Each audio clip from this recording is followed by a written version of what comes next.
Mr. President, I rise with some sadness on my last time to speak on the Senate floor. It's a very bittersweet occasion for me because I have loved every minute of the last 6 years, and I will miss this body greatly, and I'm sure I will think about it every remaining day in my life henceforward. The past 6 years have been amongst the most thrilling in my life, and it's been a privilege and honor to serve here. And I rise really to thank my colleagues for their kindness to me over the years, and to thank my staff and my family and the entire Senate staff and everyone who is part of this institution for the wonderful 6 years that I have had here. I was first elected to the Senate from Illinois in 1988, and I was sworn in 1999. And almost immediately thereafter, the first presidential impeachment trial in 130 years began. And for my first 35 days, I think it was, or 38 days on the Senate floor, I was immersed in the impeachment trial of the former President Clinton. Thereafter, we had times of war in Kosovo and Afghanistan, and now Iraq. We had the events of 9/11. I've served in times of war and peace, in times of great prosperity, as well as times of recession, and I've seen a whole lot. But what I will remember most, probably, are the wonderful people who are part of the United States Senate. When I entered back in 1999, I came in as the youngest member of the Senate. I was 38 at the time. I'm older now, obviously, and have probably less hair and more gray hair. But the oldest member of the Senate at that time was Strom Thurmond, and he was 96 years of age.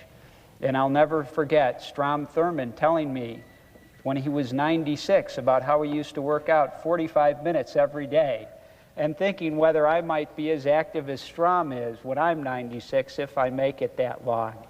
But even at that age, I remember Strom giving me advice, telling me about how I could help the coal industry in southern Illinois. It was remarkable to meet someone like that. And there are many who have retired. There are others like Strom who have passed away, but there are some giants who are still with us, such as Senator Robert Byrd. And one of my first memories of meeting Senator Byrd is going in to talk to him after I first got elected and asking him to sign a copy for me of his book of the history of the Roman Republic. And early on in my term in the U.S. Senate, I actually read Senator Byrd's whole book on the history of the Roman Republic.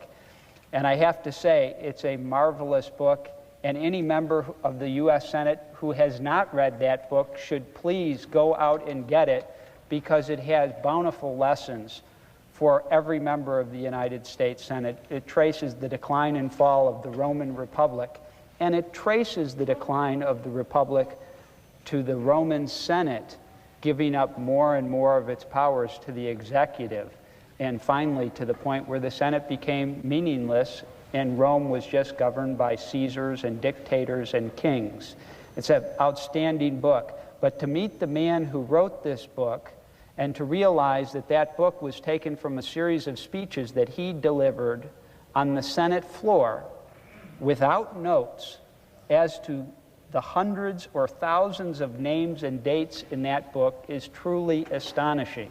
Senator Byrd has written a much larger 4-volume history of the U.S. Senate, which when I retire from this body, I hope to have time to tackle.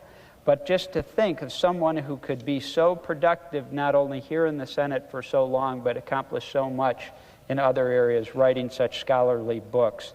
I will miss people like Senator Byrd and Senator Thurmond and all the others, the leaders whom I have had the privilege to serve with. Senator Trent Lott was the majority leader when I entered. For a period of time, Tom Daschle was the majority leader. And now Senator Frist, the majority leader, and soon Senator Harry Reid. Each one of those individuals is remarkable in my judgment. They have always been gentlemen of the highest order. And they work very hard. They're very good at what they do and in representing their perspectives. They are good and honorable people that our country is lucky to have. Our whips on the Republican side, Don Nichols and Mitch McConnell. Don Nichols has done such a good job for the taxpayers of this country. It's been an absolute pleasure to watch him fighting excessive spending and confiscatory taxation, and I've been pleased to join him over and over again to hold the line on spending and to vote against tax increases and for tax relief, something as I view as very important. And I am retiring at the same time as Senator Nichols, and I will miss him greatly as part of this body, but hope to see him often in life outside of the Senate. Other colleagues of mine are so important to me for reasons you might not think of. I didn't know what I might have in common with Senator Bunning from Kentucky. He got elected at the same time I did back in 1998. But Senator Bunning is always so kind in giving me advice as I advise my own son how to practice his pitching for his Little League games. And I asked Senator Bunning, I saw him in the car the other night, and I said, Jim, having been a Hall of Fame baseball pitcher, where else can you get that kind of advice for your son's pitching lessons? And I said, Jim, I'm really going to miss, I'm not going to be able to ask you for advice on how to coach my son and his pitching. And Jim said, you know what, you can still call me afterwards, I'll always be there. And his comments like that, the friendships like that, we've spent so much time with the other 99 members of this body, so many late nights and long weekends and sometimes retreats together. All of us really have become almost kind of like a family, and it's much more family-like than I think the media in America recognizes, because so often the differences between the parties or the personalities get emphasized by the media. But I will miss them all. John McCain, the chairman of the Senate Commerce Committee, on which I've been privileged to serve for the last 4 years, 4 of my 6 years. This is a man I admire greatly. Most Americans know about his heroism as a prisoner of war during the Vietnam War, where he was in the Hanoi Hilton for 5 years, and the enemy forces tortured him, crushed his bones, and could never get him to buckle or back down. Few men have the kind of courage that John McCain has, and it's not just physical courage, but the courage he's had to always fight and for what he believes is right, even when sometimes I haven't agreed with him, but when he believes he's right, he's willing to stand up to some very powerful forces that often threaten him politically, but nothing scares this American hero, John McCain. And I so am thankful to him for the opportunity he gave me to chair the Consumer Affairs Subcommittee on the Senate Commerce Committee, where I've been able to work on child safety and booster seat safety in automobiles, and also to play a very critical role in the corporate governance hearings that we had a few years back with the first with Enron and Adelphia and WorldCom and those other corporate scandals. Also, we've worked on aviation and transportation, the internet, telecommunications. There's never a dull moment with Senator McCain chairing your committee. And for those new senators, the 7 new senators who are coming in, who are thinking of what committees they might want to serve on, that's one I've always loved. And with Senator McCain there's never a dull moment. Susan Collins, the chairman of the Senate Governmental Affairs Committee, what a great American, what a hard-working American. We all saw that recently with her hard work on putting together the intelligence bill under very difficult circumstances in a very short time to work. I want to thank her for giving me the opportunity to chair the Financial Management and Budget and International Security Subcommittee of the Governmental Affairs Committee. Together with my friend and colleague, Danny Akaka from Hawaii, who has been my ranking member on that subcommittee. Danny is such a gentleman, and I'll tell you, I'm going to miss him personally, and I'm also going to miss the macadamia nuts that he regularly sent over to me. But I may have time to visit him on a beach in Hawaii now that I think about it, and maybe that's where I'll see him and Senator Inouye next. But Senator Akaka and I were able to turn what might normally be thought of as a very sleepy subcommittee of governmental affairs, where we dealt with improving accountability of government financial reporting. We increased audit requirements on federal agencies. We extended the Chief Financial Officers Act to the Homeland Security Department, and we put it in to apply to the new Intelligence Directorate. But also, we have worked very hard in that subcommittee to spotlight some of the great challenges our country confronts. And I think in that regard, with the staff on that committee on both sides of the aisle being so able, we've been able to put together some of the best hearings the Senate has had on issues like our defined benefit pension problem in this country. The Pension Benefit Guaranty Corporation has a massive deficit with no end to increasing deficits on the horizons. We've had hearings on the government-sponsored entities like Fannie Mae and Freddie Mac and the Home Loan Bank Boards and other entities that are privately owned but have government charters, and what risks they may or may not pose to the system.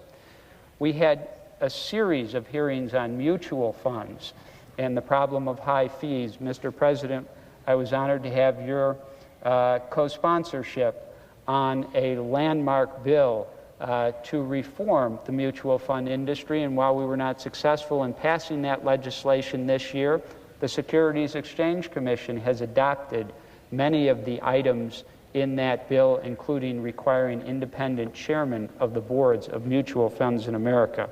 Just this week, we did a hearing on the problems that we've seen in the insurance brokerage industry, in which we heard from experts on all sides and got Washington's first perspective on this, on the indictments that have come out of the Attorney General Eliot Spitzer's office in New York.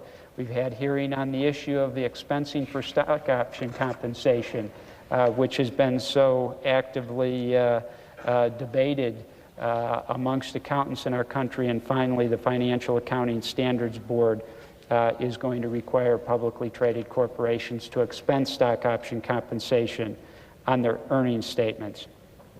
On the Agriculture Committee, if I think of the word gentleman, I would think of Senator Lugar, who was the chairman of the Ag Committee when I first came in, and Senator Cochran from Mississippi, who is the current chairman of the Ag Committee. It's regretful that I won't be here a second term, because I had now enough seniority on the Ag Committee to have chaired it in a second term, believe it or not.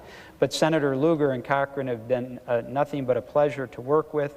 We passed a number of measures to make life better for our nation's farmers, some very simple but important, allowing farmers to file all their USDA paperwork on the internet. We've improved child nutrition and passed legislation to make it easier for people who depend on government assistance for their nutrition and food needs. Those people, through the food stamp program, can now get their benefits across state lines. Somebody who may live in St. Louis that's partially and go back and forth to Illinois, or somebody who lives in Northwest Indiana and goes back and forth to Chicago. And also, a very important industry in my state, Mr. President, and in your state as well, is the futures industry, the commodity futures industry in Chicago. We have the Board of Trade and the Chicago Mercantile Exchange. We also have the Chicago Board Options Exchange. I am told that directly and indirectly in Chicago we employ some 200,000 people in the futures industry. The Agriculture Committee has given me the opportunity to work on the rewrite of our commodity trading laws, and I was pleased to be an active participant in the Commodity Futures Modernization Act, where we first allowed the trading of futures on individual stocks in this country, and that market is now developing. I hope to see it come back. I want to say some words of thanks to the senior senator from Illinois, Senator Dick Durbin. He referred to us as the political odd couple, one conservative Republican, one liberal Democrat from the land of Lincoln. More often than not, we probably disagreed from a policy perspective on some of the key issues confronting our nations. but it never prevented us from working well together. And in fact, we jointly held 163 breakfasts, constituent breakfasts together every Thursday morning at 8:30 when the Senate was in session. Senator Durbin and I would host a breakfast, allow constituents who were visiting Washington from Illinois to ask us any question that was on their mind, whether it was political or policy related, and we paid for the breakfast. And my understanding is there aren't many other examples of bipartisan breakfasts where you have one Republican and one Democrat who had such a weekly gathering for their constituents. We worked well together on the selection of judges. We've almost never had an open vacancy that we couldn't resolve on the district courts in the northern, central, or southern Illinois districts. Senator Durbin was terrific in supporting me in my effort to clean up corruption in Illinois. And one of the most important things I did in that regard was to bring in independent U.S. attorneys to the state of Illinois who were not beholden to the political class in the state. That was something new. When I went to appoint U.S. attorneys, I found everybody and their brother, particularly all the local politicians on both sides of the aisle, trying to influence the selection of my U.S. attorney. I didn't want to lay awake at night wondering who was trying to influence my U.S. attorney either to go after someone unjustly or to protect someone wrongly from prosecution. And I ultimately decided for that reason to do a nationwide search for our U.S. attorneys, which yielded, I think, amongst the best U.S. attorneys anywhere in the country: Patrick Fitzgerald in the Northern District of Illinois, Jan Miller in the Central District of Illinois, and Ron Tempest in the Southern District of Illinois. They're doing a tremendous job, and no one's asking whether they're influenced politically or what their motivation would be. And I thank Senator Durbin for supporting that effort to bring independent U.S. attorneys to Illinois. Senator Durbin is a man whose stamina, hard work, and intelligence I greatly admire. He's very devoted and hardworking. He travels back to his hometown of Springfield every weekend. That's a harder commute than my commute. I've traveled back to Palatine, Illinois, which is only about 12 miles northwest of O'Hare. So I had a fairly easy commute. I just had an hour-and-a-half plane flight and then a short drive, and I was at my house. But Senator Durbin would go back to O'Hare every weekend, then catch another flight down to Springfield. And he does that every weekend. He's constantly back in the state of Illinois. We worked well, I think, on just about everything except aviation. We had a disagreement over O'Hare Airport. And I think I'm right, he thinks he's right. But aside from that difference of opinion, it's been a pleasure to work with him. I'm sure that Senator Durbin will be an effective spokesman for his side of the aisle as the whip for the incoming Democratic caucus in the 109th Congress. I don't necessarily wish Senator Durbin success in that role, but I do wish him well. Barack Obama, my successor, I wish him well. It was a privilege to have lunch with him yesterday in the Senate dining room. I served with Barack Obama in the state Senate for 2 years. He was coming in Springfield in the legislature, and in my last 2 years of service there. He's an uncommonly bright and talented young man. He's 1 year younger than I. He's the first African-American president of the Harvard Law School. He's almost unequaled in his potential and promise. And I am confident that he will be a credit to the state of Illinois, and I think he may surprise the political pundits by voting, crossing party lines at times that you don't expect him to. Maybe a challenge for him with Senator Durbin as his whip. But I see Barack Obama as possibly being a fairly moderate voice, more moderate than many people suspect. To my staff, many of whom are gathered in the Senate chamber, I couldn't have been blessed with a more wonderful staff to have gotten me through the last 6 years. And I first need to start by thanking former Senator Bob and current Senator Elizabeth Dole for recommending to me the man who is my Chief of Staff, Greg Gross. Greg worked for Senator Bob Dole when he was the leader in the United States Senate and during his presidential campaign in 1996. He worked for Mrs. Dole when she was at the American Red Cross. And he's extremely bright. As Bob Dole told me when I first called for a reference on Greg Gross, Bob Dole said to me, "Greg is what you call a genius." And I thought, boy, that's the kind of person I want, a genius on my staff. But he's more than just a brilliant and talented and knowledgeable Chief of Staff. He's also incredibly devoted and incredibly loyal. And I thank him for that. And my first 3 years, my Chief of Staff was Richard Hertling, who's now at the Justice Department. Richard did an outstanding job in getting us up and running. It's very hard when a new senator's coming in and is assembling a staff, as so many of the new senators are finding out. I've been blessed to have outstanding legislative directors, Terry Van Dorn from Macoupin County in Illinois, whose father runs a cattle operation down in Macoupin County.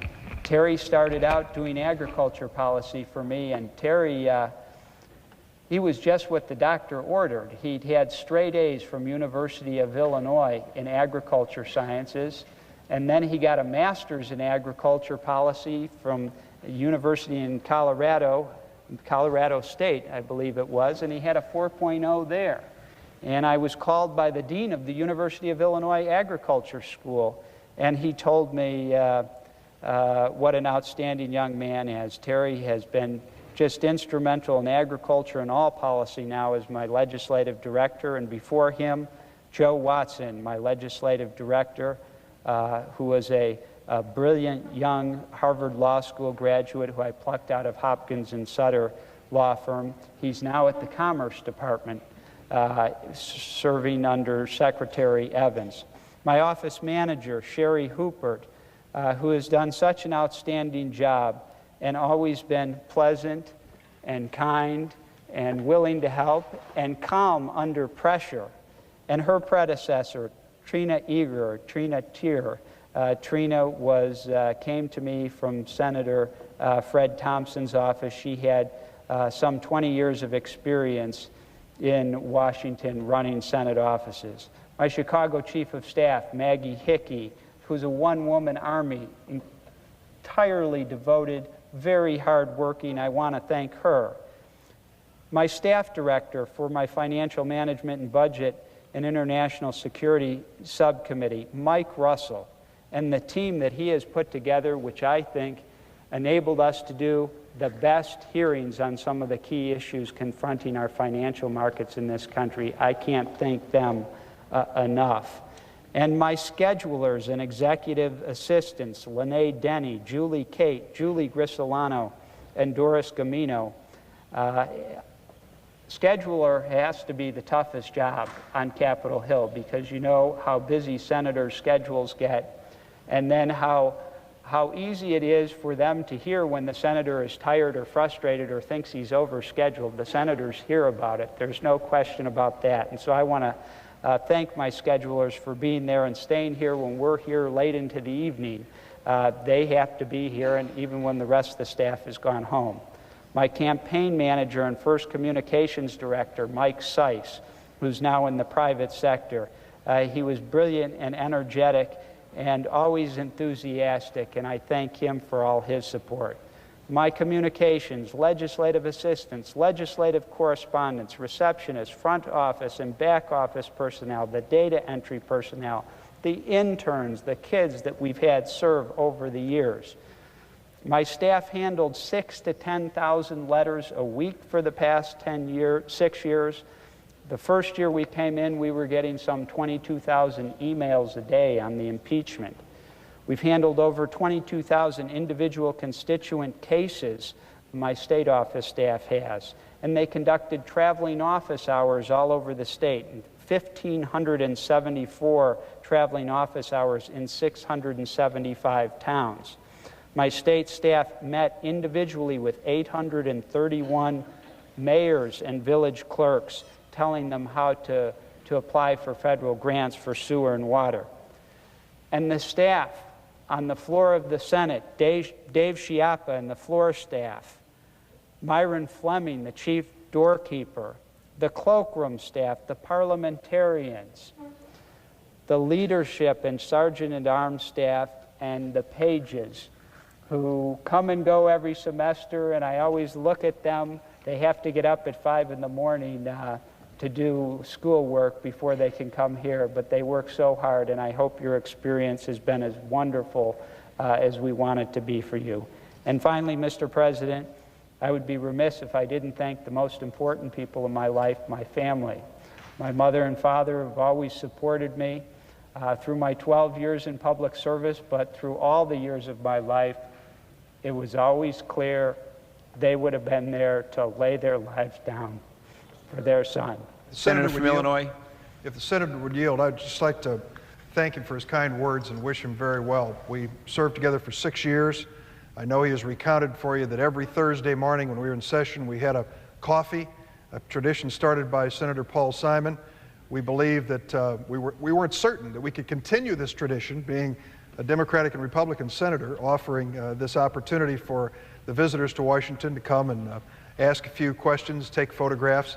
But it worked exceedingly well. It became a very interesting experience for Illinoisans and others coming to Washington. We did this many, many times, reached the point where I could give his answers to the questions, he could give my answers to the questions, and we distinguished ourselves being the only two senators offering free coffee and donuts, which may account for the crowds that showed up. But we did that for 6 years, worked closely together and effectively and successfully together on the appointment of judges and U.S. attorneys and many projects that were local to Illinois. We disagreed on so many issues, but managed to maintain our friendship and warm relationship throughout. Senator Fitzgerald, when he announced his retirement, announced it for the right reason. He said that he wanted to spend more time with his son, Jake, and his family. That is something which we all admire very much. I've enjoyed serving with you, Senator Fitzgerald. I wish you the very best, whatever your next venture might be, and I hope that we can continue to work together. Thank you, Mr. President. Well, thank you. Mr. President, thank you for the kind words to Senator Durbin, and I hope to come back to his breakfast and get some of those free donuts myself when I don't have to pay for them. But I will miss it, Senator Durbin, and thank you so much. And finally, just my brothers and sisters, Jerry, my oldest brother, Jim, Tom, my sister, Julie. A lot of people in public office worry about if their siblings might ever embarrass them. I've never had to have that worry because they're wonderful, upstanding people, all of whom they're probably worried about what I might do that they might worry about. They're wonderful people. My wife, Nina, who we met together in D.C. When we were interns back when we were 19 years old. And after college and law school, we got married, and I moved her, plucked her from her home state of Colorado, and she came to Illinois. I want to thank her for her unstinting support through all my years of public office. And finally, last but not least, my 12-year-old son, Jake. Jake's missed his father at many baseball and basketball games. I've been in public office his entire 12 years. But I'm going to make it up to Jake now, and I am pleased that he's doing so well as a baseball pitcher, thanks to Jim Bunnings and others' advice, and football player and basketball player. And finally, the people of Illinois, from one end of the state to the other, from Anna in the south to Rockford and Freeport in the north, thank you for your kindness to me. I've loved every minute of it. You gave me your trust, and I've worked hard every day to keep it safe. So thank you all. God bless. I will miss you all. Thanks.